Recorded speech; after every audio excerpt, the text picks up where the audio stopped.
मान लो for example exception के तौर पर मैंने ये बताया था कि मालवेसी फैमिली को बिलोंग करने वाले जो प्लांट्स होते हैं उनमें ये देखा गया कि उसकी जो मेल रिप्रोडक्टिव ऑर्गन है कौन, एंड्रोशियम, वो गिनती में न्यूमरस होती है, अनगिनत होता है। तो उस अनगिनत को डिनोट करने के लिए अल्फाबेट ए के नीचे, ठीक है, इनफाइनाइट का सिंबल बनाते हैं।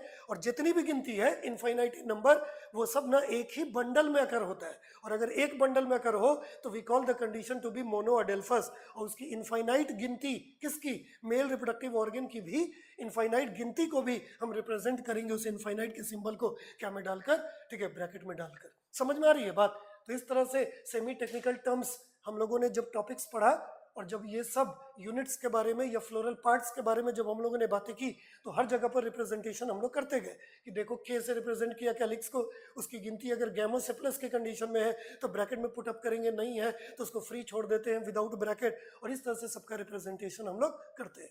इसी तरह से एक्सेप्शन के तौर पर मैंने दो बातें बताकर रखी है कि यही वाला फैमिली कंपोजिटी या एस्टेरेसी, इसके फ्लोरल फॉर्मूला में जब जाएंगे तो दिखेगा कि कैलिक्स इनको है, लेकिन वो कैलिक्स ना इनकी बॉडी में, सनफ्लावर में या मैरीगोल्ड में जो इस पर्टिकुलर फैमिली को बिलोंग करता है, उनमें यह देखा गया कि उनकी जो कैलिक्स है या सेपल है वो हेयरी प्रोजेक्शंस लाइक होते हैं, जिसको कहते हैं पेपस।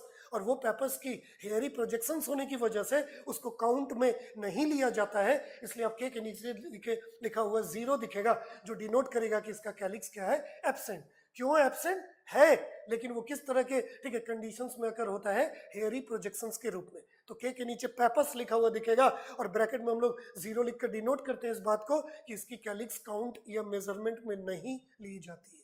समझ में आ रही है बात? इसी तरह से मैंने एक और फैमिली मोनोकॉट का जो लार्जेस्ट फैमिली है जिसका नाम है ग्रामिनी या पोएसी, जिसमें मोनोकॉट प्लांट्स, राइस, व्हीट, गेहूं, ये सब आते हैं, मेज, सुगरकेन, उसके बारे में मैंने बताया कि उसका जो कैलिक्स है सेपल है, उसके कैलिक्स या सेपल्स में ये देखा गया कि वो ना मेम्ब्रेनस स्केल लाइक रिप्रेजेंटेशन के होते हैं। और अगर वो मेम्ब्रेनस स्केल लाइक, ठीक है, अकरेंस का हो तो उसके कैलिक्स को हम कहते हैं लॉडिक्यूल। तो फ्लोरल फॉर्मूला जब ग्रामिनी का देखेंगे तो वहां पर के नीचे लॉडिक्यूल लिखा हुआ दिखेगा और उसकी गिनती दिखेगी। तो उसकी गिनती कैलिक्स के बारे में जानेंगे कि उसकी कैलिक्स नहीं हो सकती है, नहीं भी होती है तो 0 से डिनोट होगा, या अगर है तो 2 हो सकता है तो 0 और 2 लिखा हुआ दिखेगा, अगर 3 है तो और 3 लिखा हुआ दिखेगा, और टेक्स्ट में जाएंगे तो ये भी दिखेगा कि मैनी भी लिखा हुआ है, यानी कि कैलिक्स की गिनती बहुत सारी भी हो सकती है, लेकिन वो मेम्ब्रेनस स्केल लाइक, ठीक है, अकरेंस का होता है। इसलिए के नीचे लॉडिक्यूल टर्म का इस्तेमाल करते हैं। और वो वर्ड लॉडिक्यूल किसको डिनोट करता है, मेम्ब्रेनस स्केली अपीयरेंस ऑफ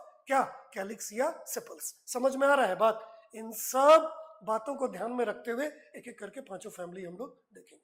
समझ में आ रही है बात? सबसे पहले स्टार्ट करेंगे लास्ट फैमिली से।